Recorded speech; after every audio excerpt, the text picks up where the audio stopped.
with demand expected to come back, the question remains, does this mean the economy is back on track? Companies now, after experimenting with offshore in places like India, Philippines, and Poland, want to bring those jobs back. We invest in the U.S.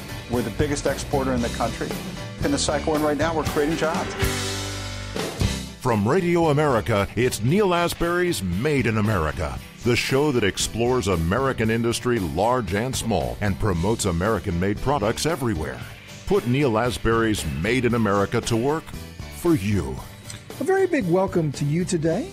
I'm your host, Neal Asbury, together with co-host Dr. Rich Rothman. So, Rich, it's not only impeachment.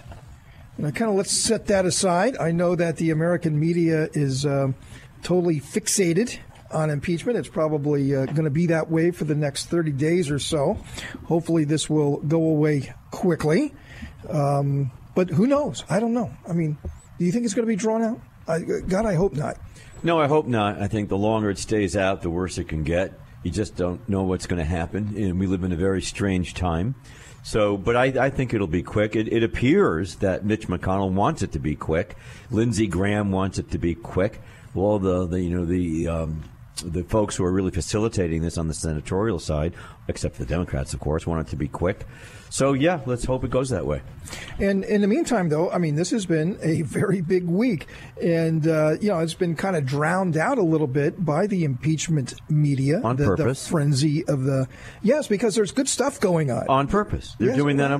There's no question. Pelosi had this in mind. Let's just play with this let's see if the China deal, the day as they're signing, I'm going to sign off. And I'm going to make a big deal about it because I got my pens. Finally, they showed up by UPS. She got all those pens that she can hand out to everybody in a very solemn moment. So that's the thing. You got very all these solemn pens, about handing out those pens. High-fiving, giving out pens while they're saying they're doing their patriotic duty. I don't know. It just stinks to me. But the entrepreneurs of our country are going to benefit greatly by the U.S.-Mexico-Canada deal. Terrific. The replacement of NAFTA. Very big, very, very big. A huge accomplishment. It passed like 89-10. That doesn't happen in the American Senate very often, where you've got like 90% of the senators voting to get something done. Hey, I got a question. Bipartisanship. Can the Democrats get dead senators to vote? Just saying. Just asking. I don't know, but just asking. At least they came to the table. They came to the party to do something good for our country. We got to give them credit for that.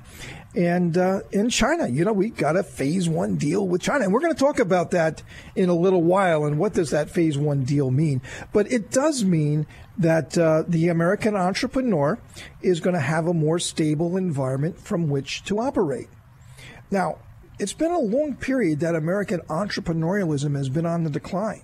And if we look back a while ago, there was just so much more growth in entrepreneurial startups than we've seen over the last few years. Well, now that's coming back, thank God. But what do we have to do to accelerate that?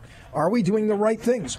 What is it that the entrepreneur is looking at that's holding them back? They're sitting at the kitchen table. They're trying to raise their money. They want to invest in a business. What is holding them back from doing so? Because the jobs they create are so fundamentally important to our country. We're very pleased to have with us Ryan Khurana, who is the executive director of the Institute for Advancing Prosperity based in Toronto. That's a happy group. Yes, it is. Well, advancing prosperity. How can you go wrong with that? Yeah, who can argue with that? Yeah. Hey, Ryan, welcome to Made in America. Thank you for having me. So, it's very fascinating. You have a piece in Real Clear Politics. We love Real Clear Politics, a great, great organization. And it's authored by you, The Return of the American Entrepreneur. And you rightfully say that in 2016, that entrepreneurial startups, small business startups, had a net growth of just 1.9%. And compared to a decade before, in 2006, it was over 4% of new startups, new small businesses. That's a huge decline. But in your piece, you're saying, hey, look, we're not doing the things we should be or could be. And the growth of entrepreneurialism is there. It's there. People are sitting there. They're waiting to get engaged. Many, many, many more people are getting engaged. But it could even be better than what we're seeing today. So tell us a little bit about your piece and why is there this return of the American entrepreneur? So, yeah, my main argument is this idea that for the last since the 70s, the focus for entrepreneurship was this concern with rewarding entrepreneurs once they're successful, saying that if we create a tax system that gives you money after you've already succeeded, that'll lead to more entrepreneurs.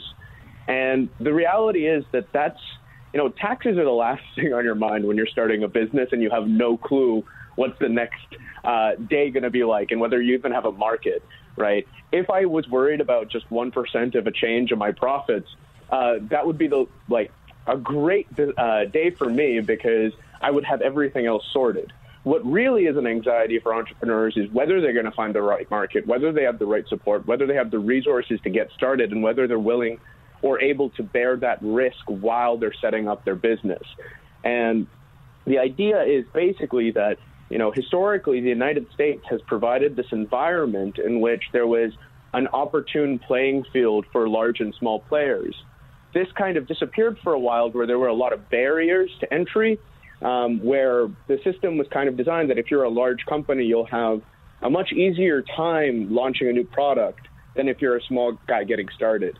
And what's really needed is this support where the government takes some initiative to make sure that the little guy does not feel threatened by a big guy and can really feel comfortable starting a new business. And some of the things that I talk about that can do this, now, there are more conventional things, which is, improving the quality of teachers, reducing the occupational licensing constraints that mean only someone who has enough money to get qualified is even allowed to start a business. But even more radical things, which is, making kind of publicly funded research and the stuff that happens at universities really accessible to anyone and not just a partnership with a large company, so that everyone really has that opportunity to take a new idea and start a business with it. So let me ask you a question. You made a comment. And Neal has a company. He's a great entrepreneur in America, and I can't even keep up with all the companies Neal has right now because it changes by the hour. It keeps growing. And I've been involved in entrepreneurism for most of my adult life. And can you go back to the comment you made about changing rules for those who could invest in companies? Because when you do a PPM, and I've used them for 30 years, that you have certain requisites that people have to meet to go ahead and allow them to take the money, and they have a form they've got to fill out, and it's SEC approved, all this other stuff. Did I misinterpret that? Because I want to get it clear in my head that you would change that, or they would change it, or maybe it's a good idea to change that to encourage different people to invest, or did I misinterpret that?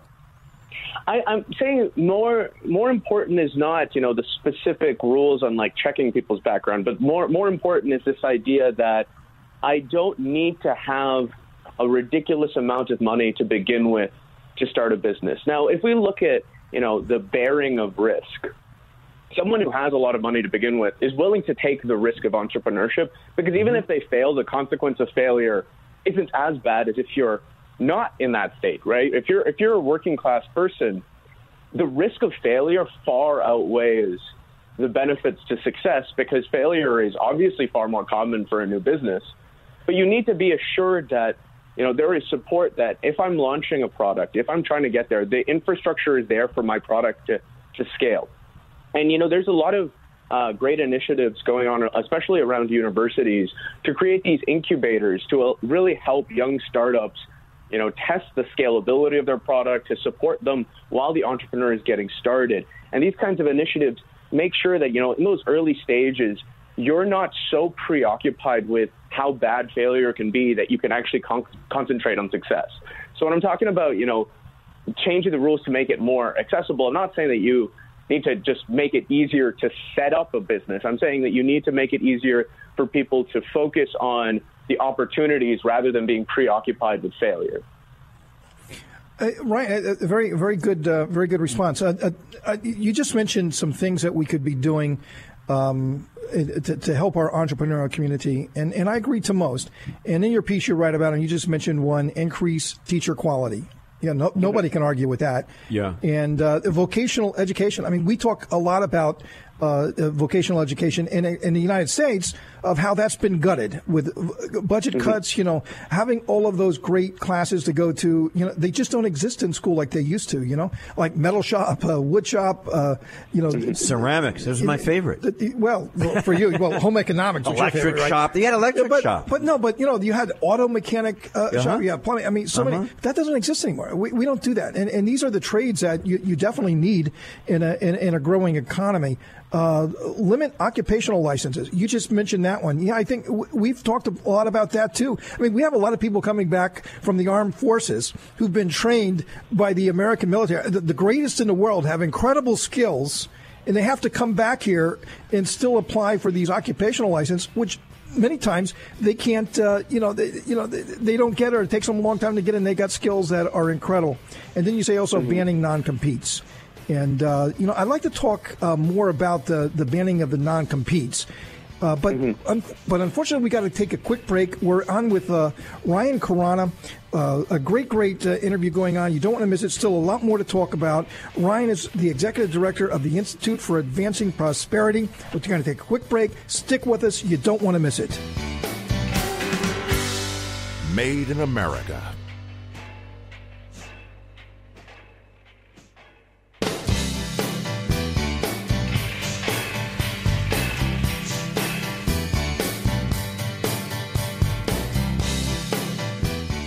Welcome to Made in America. I'm your host, Neal Asbury, together with co-host Dr. Rich Rothman, and we are together with Ryan Khurana, who's the executive director of the Institute for Advancing Prosperity. We're having a great conversation about how do we get more entrepreneurs engaged in our economy.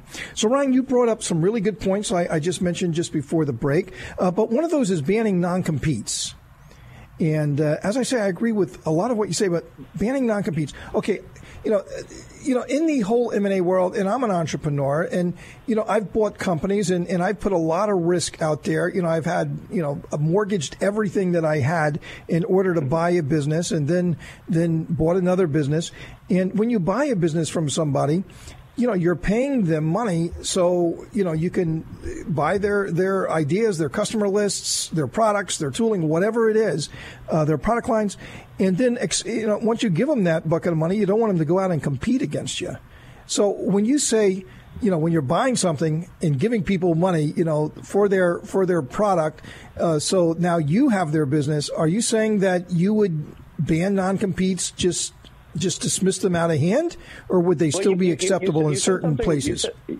You said something really great there, which is, you're buying an idea from someone, you're buying their business, and you don't want them to go and compete against you. Well, entrepreneurship is all about people competing against you. The reason why is, once you've gotten the resources from someone, once you've gotten the insights that they've given to you, it's quite a damage to the economy as a whole to tell that person that they cannot continue and spread and diffuse that knowledge.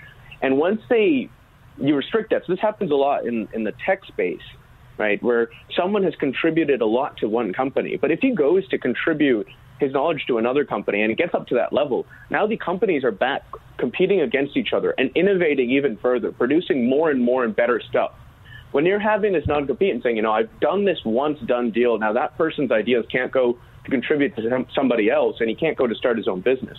What's happening is, there's a steady state now. Someone's gotten the benefits, but the economy as a whole is not moving towards that competition such that everyone's constantly improving. That leads to this level where there is a max someone's doing at a given point in time, and then after enough points of non-competes, we've kind of reached this plateau of new ideas, because the people that can go and push competitors to do better and actually push them to really force you to do better because they're competing against you, that's limited. And that worry of stagnation, like, I get it from an entrepreneur's perspective, which is, I spent this money and I want that security that I'm going to get something in the long run out of it. But the thing is that should be a momentary benefit. The longer you can hold on to that benefit, the more the economy is suffering as a result, the less innovation that's resulting. It's the reason why even when it comes to intellectual property, we try to limit the period of time you can benefit from it, because at some point we want everyone else to have access to it so that they're forcing you to do even better in the future. So I'm trying to figure this out. So in my case, so let's say I own magazines, which I do. And so I start a magazine, and I hire these people, I bring them on board, make it happen, we invest all this money, and then they want to leave. Let's say they want to leave in 2 years, and they want to go do something else, or better yet, they're pirated, which does happen in our industry all the time. Mm-hmm. They get these phone calls, would you like to get together, more money, we're better than those guys, and all this other stuff. And how then does the entrepreneur, myself, who invested all this money, how do I protect myself? Certainly in my business, 96% of all magazines fail in the first year. In the second year, the remaining 4%, 75% fail in the second year. So it's a lot of risk. And to get to the point that you're about 2 years old, 3 years old, and you're thriving, you sure as heck don't want to have someone who has inside knowledge get out there and then compete in other areas that would affect your cash flow. So how does that kind of work? Well, so think about it in the relation to that employee, right? Say you have this extremely talented employee. He's contributing a lot to your business, and you're investing in him, sure, making him better as well. Yes. Now, if you use a non-compete, you have that security that, this guy, when he leaves, the entire industry loses his talent. And so I can, be reasonably secure that insofar as he likes the industry, he's going to stick with me. But when you have that fear, in a way, that, some other business can poach my good employee and take his insights, and because he's so good, he's going to benefit them a lot, it makes you have a greater investment and interest in your employee's success. And that mutually beneficial relationship is that kind of thing that really pushes companies to succeed. I think the worst thing that happens with non-compete is an underinvestment in your employee, because you no longer see the potential for them to leave, right? Because insofar as they like writing for a magazine or working in some way in media, you have that security that I am taking them out of the entire industry if they leave me.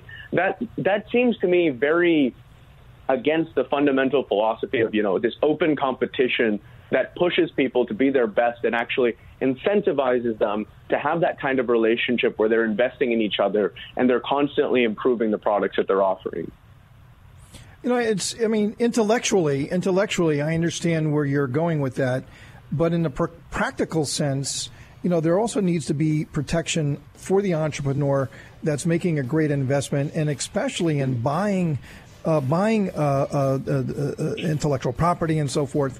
A very fascinating topic, though. A very, very fascinating. I think it's a very important topic. Very important topic. Hey, Ryan, we really appreciate Ryan Khurana, who's the executive director of the Institute for Advancing Prosperity. Everybody can agree to that. Thanks, Ryan. All right, thank you for having me. Coming up, we have Matt Margulies from the U.S.-China Business Council.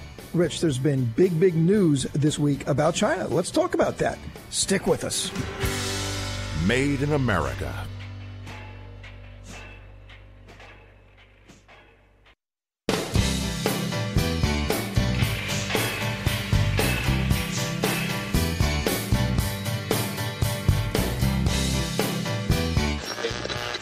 Sharply higher at the open, stocks continued to perform well over the course of the day Tuesday. And I think that bodes well here over the next couple of years for having bigger demands coming to this country. Now, more of Neal Asbury's Made in America. Welcome to Made in America. I'm your host, Neal Asbury, together with co-host Dr. Rich Ruffman.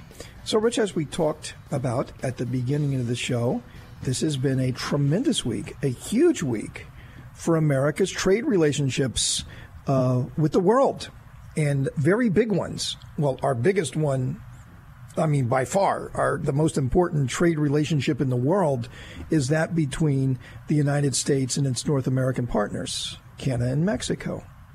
Incredible.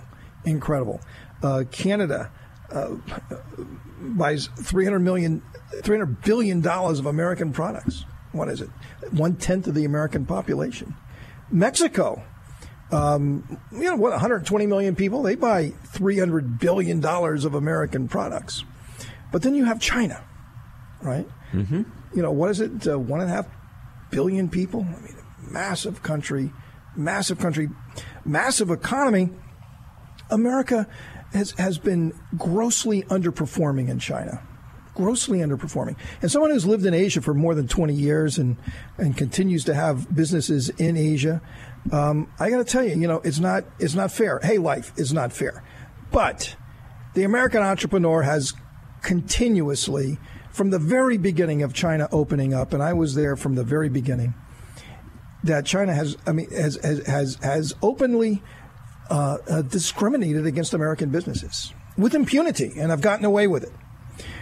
But, President Trump comes along and says, hey, look, I'm going to do something about it. Now, every other president said they're going to do something about it, and obviously they didn't. Nothing happens. Right. But now something's happened, and there's some controversy about it. Is it working? Is it not working? But the Phase 1 deal was signed.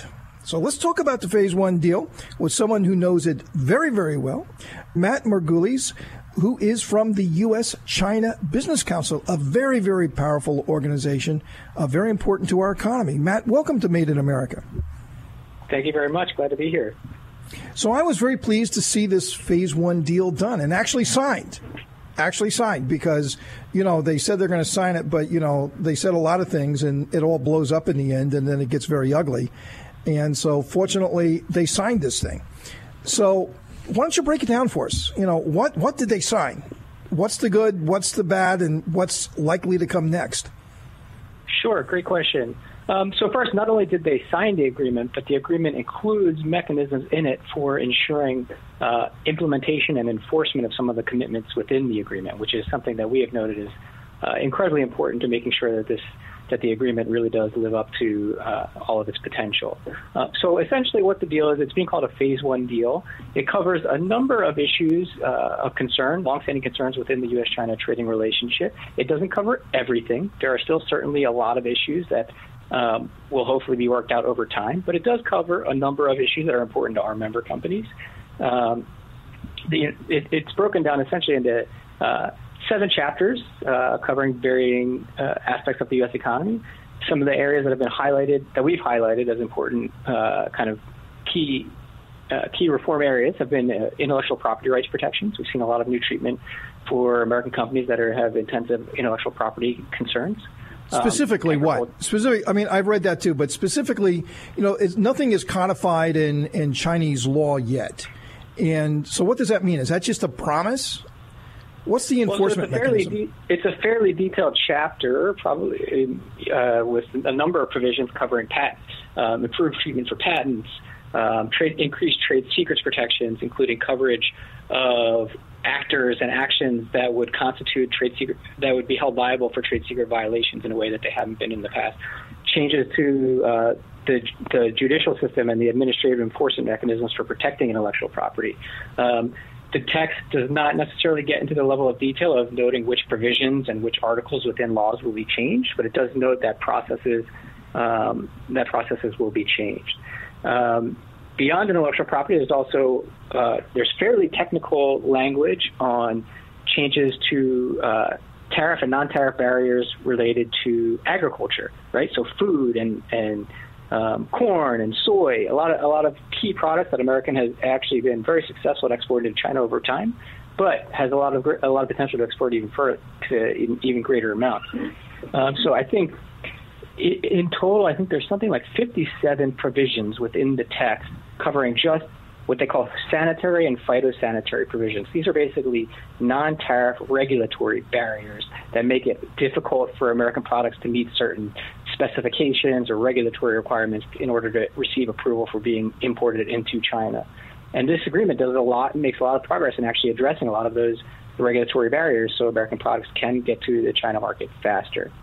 So that's agriculture. There's also coverage of a lot, other areas, including increased access for American financial services companies in China. There's of course, a very large component of it is purchases, right? China has agreed to import $200 billion worth of additional exports on top. And I like to underscore additional. That's additional. Right. So $100 billion a year, essentially. So that's a good deal. That's a lot. That's a lot. That's significant. It's incredibly significant. It's very ambitious, I will say that. There's a bit of skepticism about the ability for China to absorb that much new demand, right? It might be trade diverting from some of China's other trading partners. So it's not. There is some question to how China will get to those numbers. if they can. But they signed up for them, though, right? They did sign up for them, and there is an enforcement mechanism in place that if they do not meet certain numbers, that certain retaliatory actions can be taken. There's not a ton of clarity about what those retaliatory actions would look like yet, but you're right. Nonetheless, they did agree to these purchase numbers. So Rich, it sounds pretty impressive to me. It sounds impressive. Let's get back to one of the concepts that people had, that we were in a trade war. It sounds like we really done something to stop the trade war. And so what happens with tariffs? What we're hearing is that phase 2 really addresses and gets rid of tariffs. And I gotta tell you, Matt, the tariffs that's still in place, I mean, they are a huge drag. And I'm an American manufacturer, and the tariffs that's in place now doesn't distinguish between finished goods and components. A lot of our components, the cost of our materials have skyrocketed because of these tariffs that goes into American products. I mean, these tariffs are a drag on the American economy. I mean, they're bad. So what do we got to do to get rid of them? We're going to have to pick that up right after our break. You don't want to miss it. We're talking to Matt Margulies from the U.S.-China Business Council. We're going to talk about Phase 2 China deal. What do we got to do to get it done? Made in America.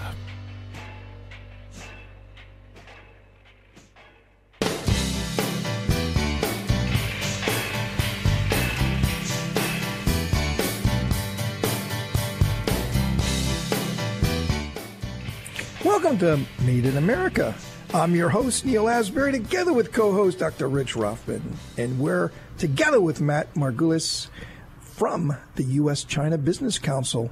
And I was just echoing Rich's comment to Matt. So what do we got to do a Phase 2 deal? What's the big stumbling block of getting that done? Yeah, so it's a fair question. To your point on tariffs, you're right. They are still in place. The U.S.-China Business Council has been a staunch advocate for removal of tariffs because, like you said, they're a tax on American businesses. They're a tax on American consumers. And Phase 1 has essentially not done a lot to address the outstanding tariff issues. Right? The U.S. still maintains tariffs on over $300 billion of imports from China. And China, the same, has maintained tariffs on over $100 billion of U.S. exports to China. Right? So Phase 1 has not addressed that key issue yet. That's something we've advocated for. So to the extent that of areas or topics that are not covered in Phase 1, I believe the U.S. government hopes that or plans that any future agreements to introduce new elements into the trade agreement would be commensurate with a drawdown in tariffs that match new commitments from China.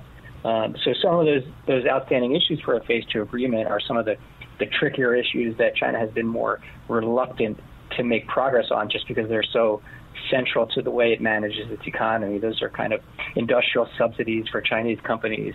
It's state-owned enterprises and the large role they play in China's economy. It's the industrial policy that the government uses to kind of direct funds and direct resources within the economy and have a more heavy-handed approach to managing its economy as opposed to the U.S. approach where we prefer kind of more market-based decisions.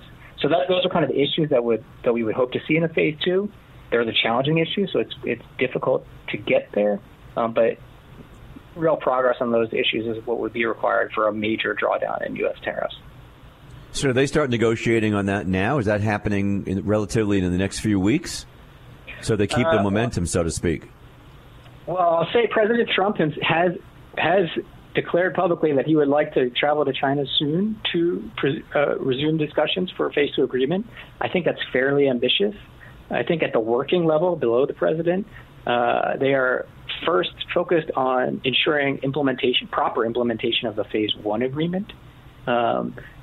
So we might see kind of incremental progress on some more industry-specific issues that weren't covered in Phase 1, but those bigger picture subsidy issues and industrial policy issues I was talking about for Phase 2, I think that would take a bit longer to really see any progress on those, perhaps even after the 2020 election.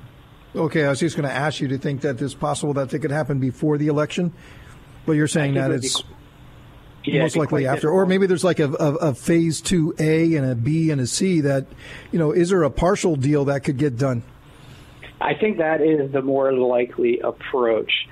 it might be a bit easier to negotiate on some of these, like I was saying, industry-specific issues. So, for example, maybe copyright of broadcasts for U.S. products in China. So sports broadcasts are copyrighted in the United States, but they're not copyrighted in China. So some of these kind of technical, smaller issues that weren't covered in phase one could potentially be covered in phase two, but that doesn't get to the level of those major structural issues of how China runs its economy. So yes, we might see kind of 2A, 2B, 2C without having a full-blown comprehensive second phase agreement. But Matt, it's kind of how I see it is that, China, it seems like it was pretty impressive. I mean, what Rich said, it's a pretty impressive deal. But what did the U.S. do, really? I mean, it's not like we did anything. I mean, there was a threat of a 15% tariff in December on the balance of the stuff we buy from China, which would have been all consumer goods. The president just put that out there kind of willy-nilly. I think it was back in September, and says, we don't like progress. December 15, you guys are going to get nailed with everything, another 15%. And by the way, we're going to take the ones that we did in September, and we're going to ratchet those up to 25 or 30%. And so it was all this stuff that we really didn't do, and it was just kind of put out there. And so we basically give away things that we had not even yet implemented. And China then, agrees to a couple $100 billion of purchases plus everything else you mentioned. So it doesn't look like they got a lot. Yeah, I think at the end of the day, look, Chinese companies want stability in the relationship just like U.S. companies do. So to the extent that this agreement kind of puts a floor under the relationships before it deteriorates any further, because, to be honest, things were deteriorating rather rapidly over the last 2 years. So to the extent that this deal provides stability, provides more certainty for them exporting or investing in the U.S. market, I think that's a win that they would appreciate. And it's also, and at the end of the day, like you said, we did avoid some very significant tariffs that we both sides, frankly, were looking to avoid. And to be honest, China has its own domestic issues that it would potentially like to focus on. And so if this agreement kind of puts the bigger picture U.S.-China tensions on hold for a little bit and allows China to focus more domestically on some political issues or on even kind of managing the challenges within its own economy, because China does have some challenges of its own, then I think that is something that they would be happy to take to the bank. Bottom line is they needed a deal as much as we wanted a deal. So I think that's good for them. At the same time, so they have good PR for that. At the same time, they have Tesla, which is good PR for that. And I think everyone walks away with something they need at the moment. So it sounds like a good idea. I think that's a fair assessment. So, Matt, very, very, very great conversation. Still a lot more to talk about. You're going to have to come on real soon, because I don't know how. You go and say you can't have state-owned enterprises anymore. It's kind of like going back and saying you can't have General Motors anymore. I mean, that's like so fundamental. I don't know how you can do that. But we unfortunately don't have time, but we're going to bring you back so you can explain that to us. Matt Margulies from the U.S.-China Business Council. Matt, thanks for being on the show. Thanks so much. Coming up, I can't believe it, Rich, but it's time for some final thoughts for the day. Folks, you don't want to miss it. Made in America.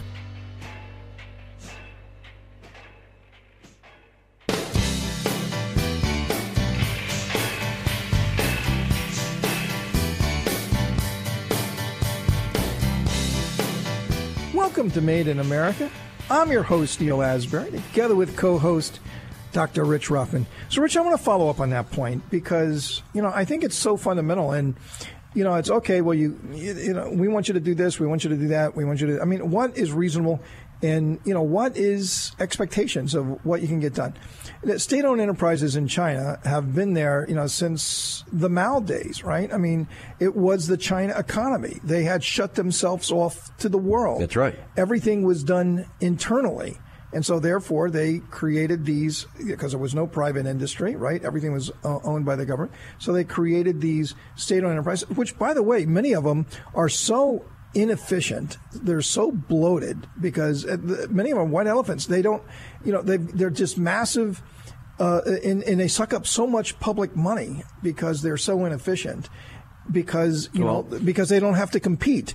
So the state-owned enterprises, in fact, I bought one, and it was a very, very it wasn't a very well-run company, but then it became a very, very well company, but not, as part of the government, so maybe we should leave them alone because state-owned enterprises, have not been, great business. I'm sure some of them are, but my point is, though, that, that is so fundamental to the China culture. I mean, where they've come from, the China history. I mean, that's just part of it. How do you take that out?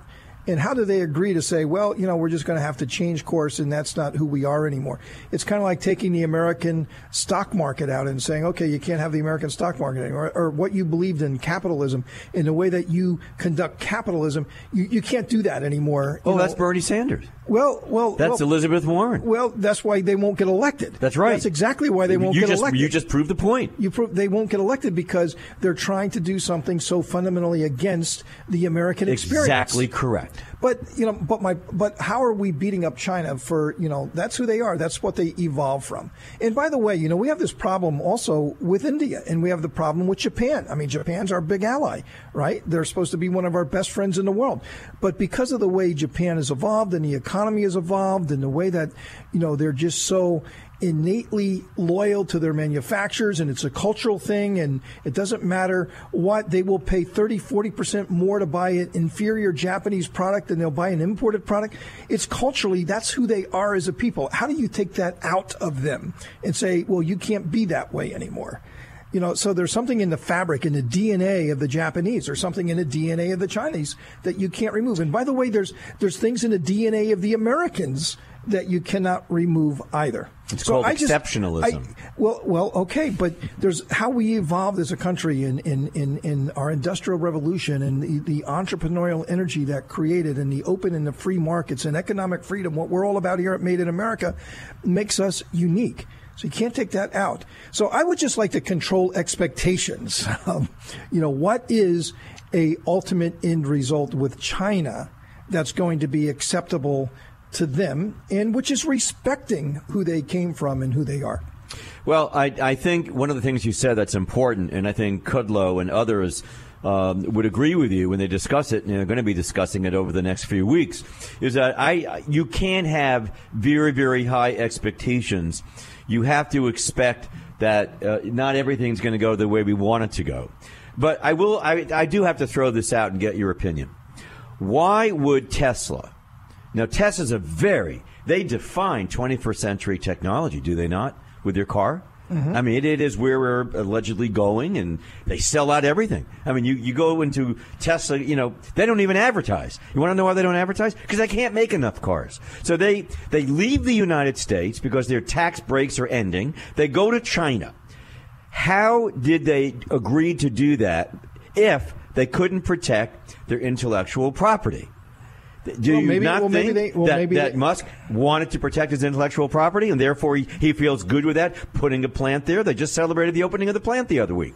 Well, he also sees that the China auto market is massive. Granted, we understand that. That's a given. How did he protect himself? And if he is protecting himself, then he's doing exactly what you just said is very difficult for the Chinese or the Japanese or the Indians or anybody else to do. Give up their DNA of how they do business. That's right. So, and we're going to have to figure a way to get on with life. Now, that doesn't mean that they can't protect intellectual property. Hey, look, China 2025 is all about becoming a very high-tech country, right? So it's in their interest to protect intellectual property. I get that. But how do you change the DNA of how they've evolved to who they are, i.e. state-owned enterprises and so forth? That gets to be very tricky. Rich. Wait a minute. That's why we have Robert Lighthouser. That's the answer. But we're out of time, Rich. But unfortunately, it's just too short. But we're going to be back again next week for another adventure of Made in America, where we never stop fighting for your jobs.